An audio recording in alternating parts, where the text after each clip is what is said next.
Hey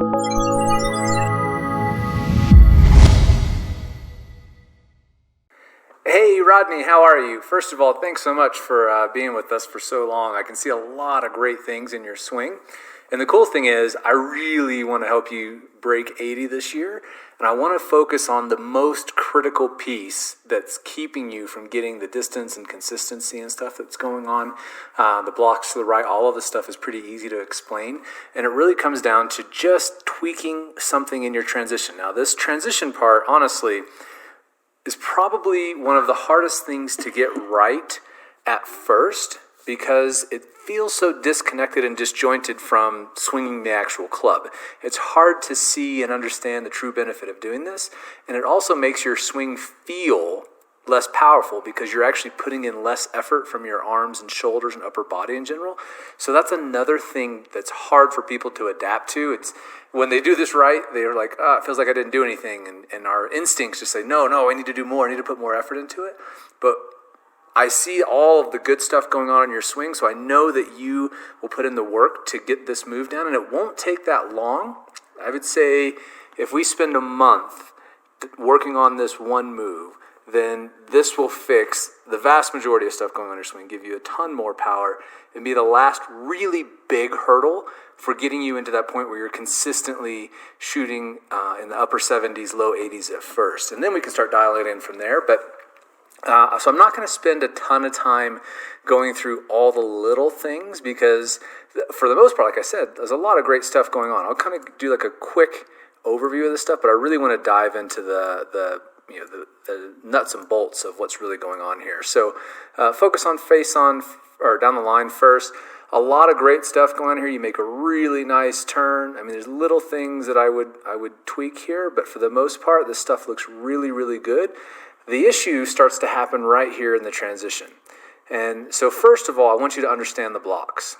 So when you change the angles of your body, so this is why I drew a line kind of mimicking your spine angle and your tush line here on the left. Watch what happens as you come down at impact. Notice right at impact or right in there, that's just about perfect. Notice the gap here. So what's happened here is your spine angle has stood up dramatically. You can see now this line over here. Let me change colors here. This line, green, was where your hips were, where your belt line was. And now you can see it's moved over. So now, essentially, you can almost draw a line through all of your joints. So this is your left shoulder, right hip, left knee, left ankle. They're almost vertical. Now, obviously, you feel that you're still in your posture. But, of course, it's clear to see when you look at it from this perspective, and if we just wipe out all the lines, most of the lines for a second, you can see that you look like you've stood up. Anytime that you stand up, that is a shallowing move for your swing plane and path. So what that means is that your swing plane is going to horizontally shift to the right because that would be a shallowing move. Now think of it, shallowing and steepening moves are simple ways to think about making corrections to the golf swing when you're working on anything. If your swing is too shallow or too steep, then we can start just adding shallowing or steepening moves step by step to start fixing the issue. But what happens here is that the horizontal swing plane will shift a little bit to the right and lead to the blocks when you lose your posture. That's standing very upright is a shallowing move. If you were bent over, imagine that your spine was bent over at 90 degrees like this, well, your swing would be really steep, right? Because it would just basically swing straight up and down on your shoulder plane. So that's what we mean when we're talking about shallowing and steepening moves and how it affects the swing plane and path. So the misses with the blocks, with the driver especially, because we're already standing more upright. That's why you may not see this quite as much with your shorter clubs, the irons and so on. You may just notice it with the driver because A, you're already standing more upright because it's a long shaft. And B, you're going to try to put more oomph into it, some more try hard into it. And the harder you start trying to push off that right side, the more you'll lose your posture. And so it becomes this vicious circle with the driver that the harder we want to hit it, the more we block it, and the more we lose our posture. So again, this all comes down to the transition stuff, which is the main thing I want to focus on and tackle today. But I wanted you to kind of have an overall picture of what's going on. Now, I want you to focus on the face-on view for a sec. And the reason this is going to be really important because it's going to show you what's really going on. So you know by now for sure that if we draw a line straight up from the center of that ankle, that left hip should be right in line with that vertical line up from the center ankle at impact. And now you can see that your whole thigh is actually behind it, and you actually never get all the way to neutral until almost there. So what's happening here is you're not shifting your weight. And when you don't shift your weight, you're going to hit off the back foot, and that's going to force you, because all the weight is there. It's the only place you can put any oomph into the shot.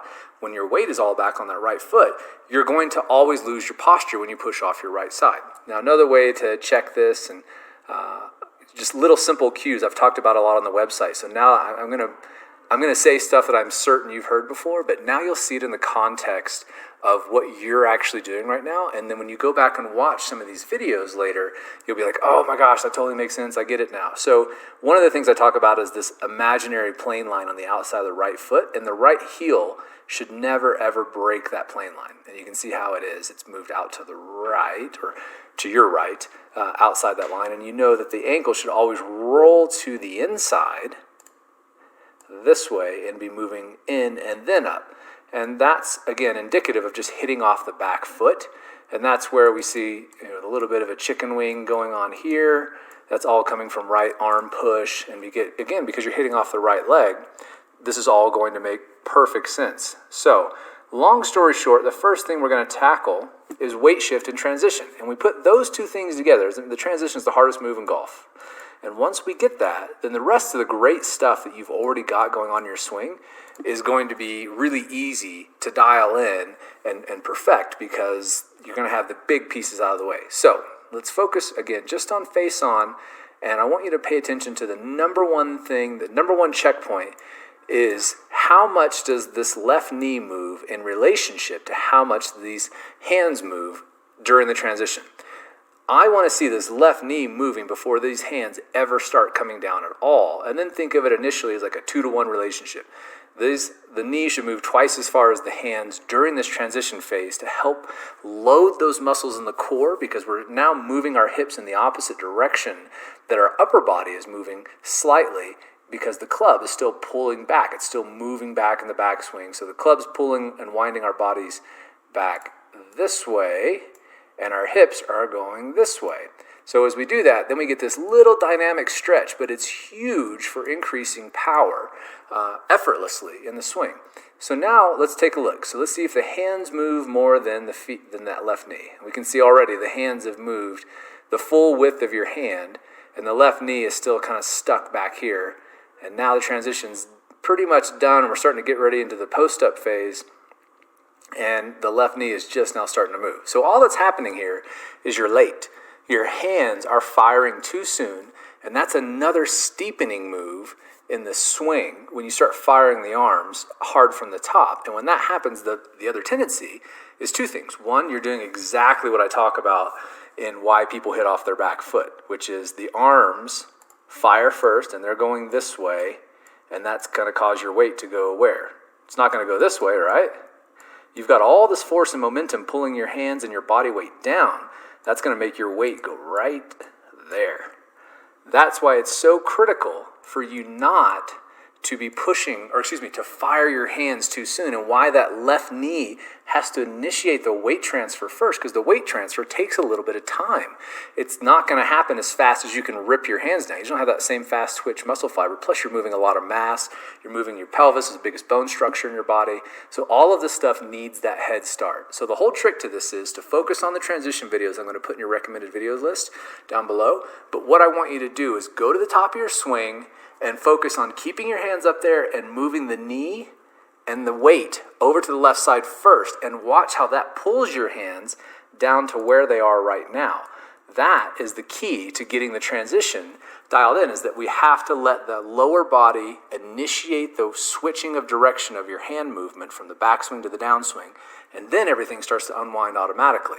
But if you fire the hands first at all, it's always an instant game over, do not pass go, do not collect $200 move, because you're creating so much force pulling your weight straight down that you're always going to hang back and hit off the right side. So, long story short, transition move. That's all we're going to focus on. You don't need to be hitting balls. You don't need to be swinging with your arms. You don't need the club at first. You need to just focus on the transition moves and the videos I'm going to recommend. Get that move first, and you're going to feel a little bit of a dynamic stretch starting to happen and over here in your obliques, and this is a good thing. And you're going to see how that move, getting the left knee moving over, the weight moving over, doing a little squat to square move, is going to move your hands down to the transition period. And then you're going to have more power without nearly as much effort than what you're used to.